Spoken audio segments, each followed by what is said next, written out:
US responded well more.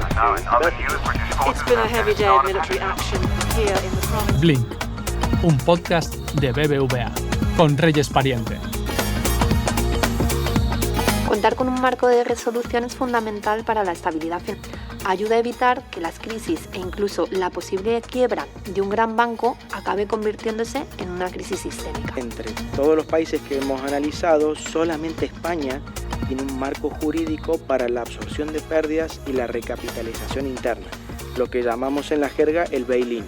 ¿Qué ocurre cuando un banco entra en crisis en América Latina? ¿Están preparados los países de la región para evitar que una caída se convierta en una crisis sistémica? En este capítulo de Blink analizamos cómo responden los marcos de resolución bancaria en distintos países latinoamericanos, qué herramientas tienen las autoridades para actuar ante emergencias financieras y cómo se comparan con los estándares internacionales. Un tema crucial para entender la solidez del sistema financiero y el papel de los fondos de garantía de depósitos.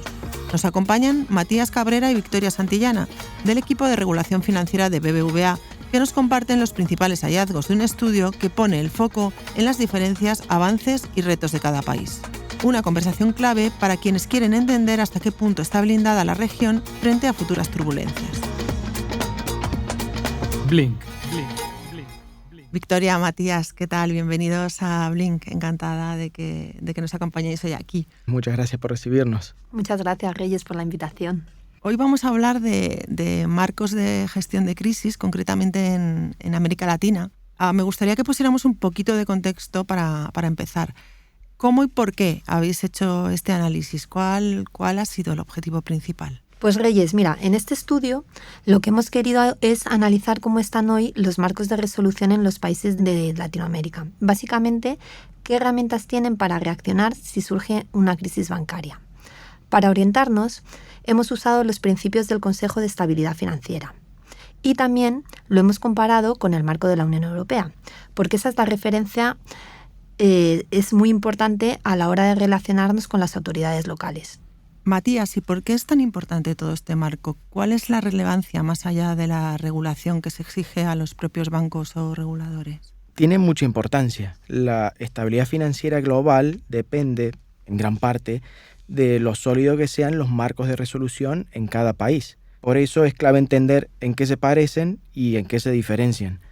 Pero no solo es importante para un banco internacional que opera en todos estos lugares, como BBVA, sino para cualquiera que quiera saber hasta qué punto es resiliente el sistema financiero frente a posibles turbulencias, porque al final no podemos dar por hecho que las reglas de juego son iguales en todas partes. Contar con un marco de resolución es fundamental para la estabilidad financiera.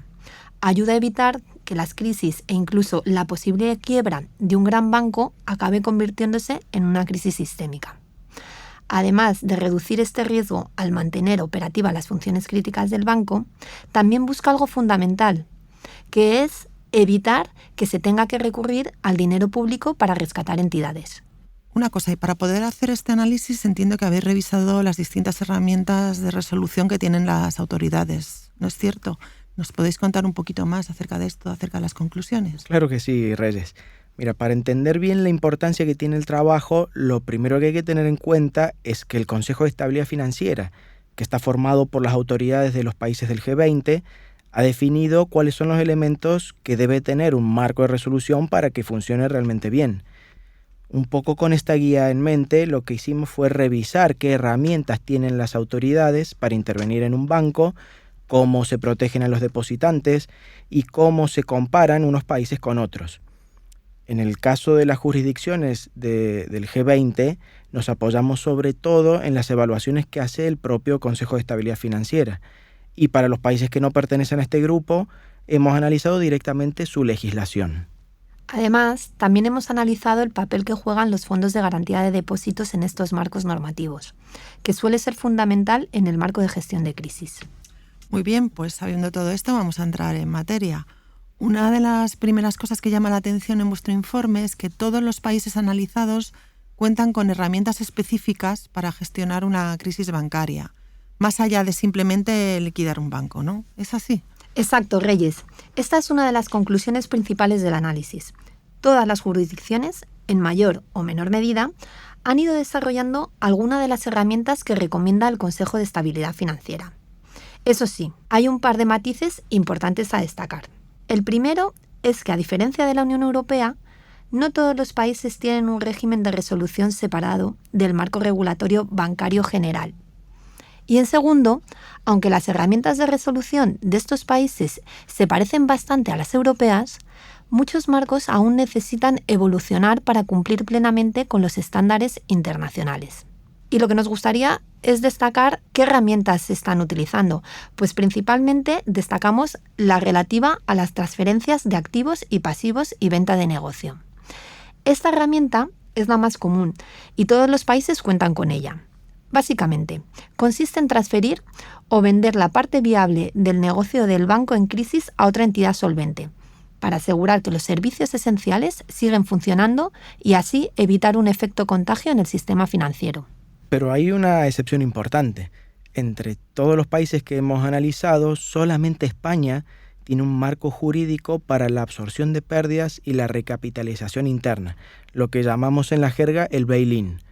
Esto es básicamente un mecanismo que obligan a que sean los propios accionistas y algunos acreedores, como los tenedores de ciertos instrumentos de deuda, quienes tengan que asumir las pérdidas en una crisis en lugar de tener que recurrir al dinero de los contribuyentes. En los estándares globales, esta recapitalización interna se ha materializado en el requerimiento que se conoce como TLAC.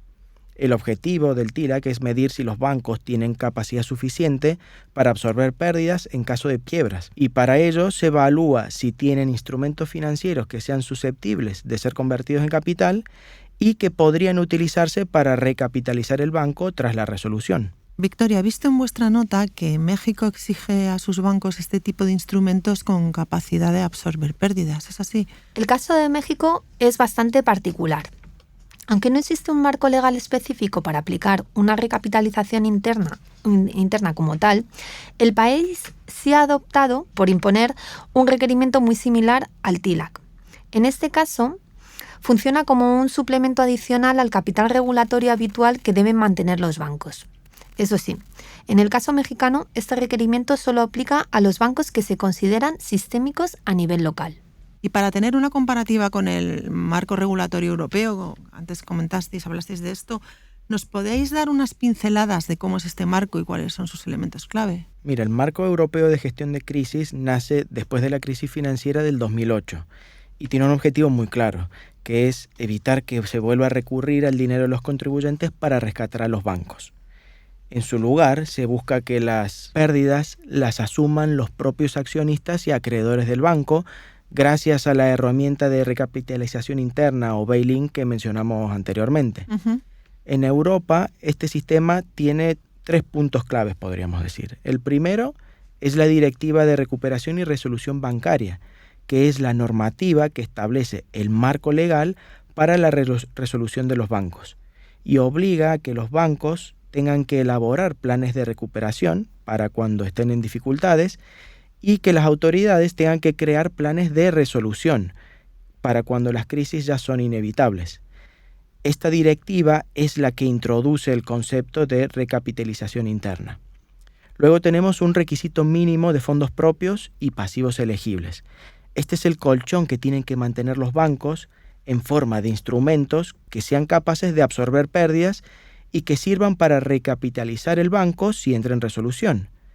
Este colchón es esencial para que el instrumento de bail-in funcione correctamente. Por último, tenemos también un fondo de resolución, que es un fondo financiado por los propios bancos y que se utiliza para apoyar el proceso de resolución cuando los recursos internos que tiene la entidad no son suficientes para llevar esta recapitalización. La finalidad última es reducir aún más la posibilidad de que haya que recurrir a fondos públicos. Vuestro análisis muestra que las jurisdicciones que forman parte del Consejo de Estabilidad Financiera, por ejemplo Argentina o México, parecen tener marcos algo más avanzados. Victoria, ¿es esa vuestra percepción?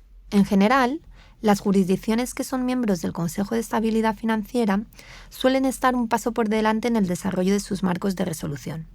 En buena medida, esto se debe a los mecanismos de seguimiento interno y las revisiones que realiza el propio Consejo. Esas evaluaciones nos han dado gran cantidad de información sobre el nivel real de implementación en estos países. Y además hay un elemento que se repite en muchas de las jurisdicciones que hemos analizado, que es el papel central que tienen los sistemas de garantía de depósitos. En numerosos casos hemos visto que estos sistemas no solo protegen a los depositantes, sino que también actúan como autoridades de resolución. ¿Qué quiere decir esto? Que se encargan de aplicar las herramientas de gestión de crisis cuando un banco entra en problemas. Si os parece, vamos a ver cómo se traducen todos estos elementos sobre los países, empezando por estos que habéis comentado, aquellos que forman parte del Consejo de Estabilidad Financiera. Matías, por ejemplo, en Argentina, ¿quién lleva la batuta si un banco tiene problemas? Pues en Argentina la autoridad que tiene el mando en una situación de crisis es el Banco Central de la República Argentina, que actúa como autoridad de resolución con el apoyo del sistema de garantía de depósitos.